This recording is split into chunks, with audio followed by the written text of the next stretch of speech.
Hi, I'm Aggie Villanueva, and I'm the author of Rightfully Mine, God's Equal Rights Amendment.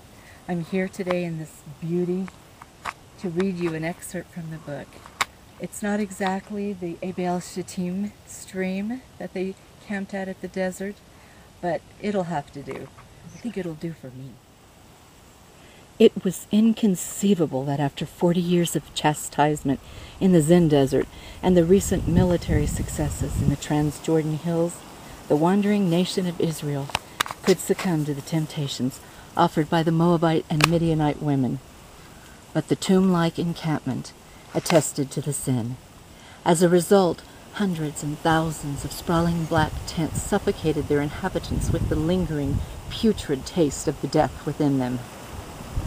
Yes, the vast camp of Israel lay crippled by plague. They huddled piteously beneath arcing acacia branches along the oasis-like stream of Abel Shittim, the only shelter available in the scorching summer sands of the Moab plains. Israel was halted only a few miles east of the Jordan they yearned to cross. In the southwest corner of camp, among the tribe of Manasseh, Rizpah, the second-born of Zelophehad, grabbed the leather pail from a peg on the center pole of her family's tent. Unnoticed, she hurried from her father's crowded sick room and headed for the nearly dry stream. Rizpah's brows crinkled in apprehensive muse as she made her way through camp. She shuddered as she filled her leather pail with the cool waters of the creek. And rising from the task, a flutter of white garment caught her attention. One of her four sisters, Tirzah, stood beneath a nearby acacia tree, praying toward the tabernacle outside camp. Rizpah decided not to interrupt her. Perhaps the youngest of us is the wisest.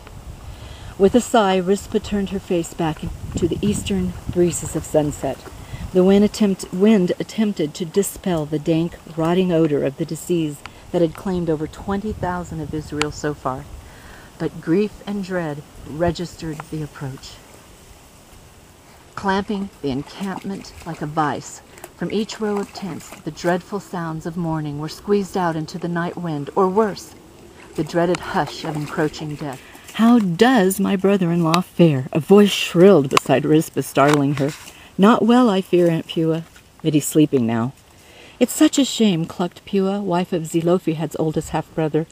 "I was telling Enosh, when your father first took ill, 'It's a shame,' I said to him, 'that we have none of those learned Egyptian doctors here in the desert.'" But not long enough for Rizpah to escape.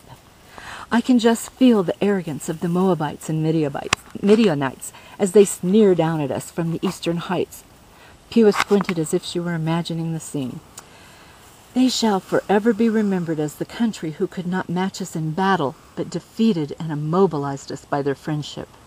The friendship of their beautiful women, that is." Pua looked back at Rizpah and clucked. "It's a shame that your father's good name will be smeared by his falling in this plague." Rizpah glared at her aunt, dropping the partition to hiss.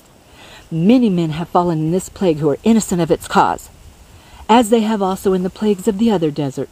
How else could an entire generation die in only 4 years? I would think you could keep a more respectful tongue under the circumstances." "Well, if I were a man rebuking you, you would heed my words. Young lady, when you are ready to bear the burdens assigned to men, I will give heed to you. But until the Lord Elohim changes the status of impertinent women, I am still your elder and worthy of that respect."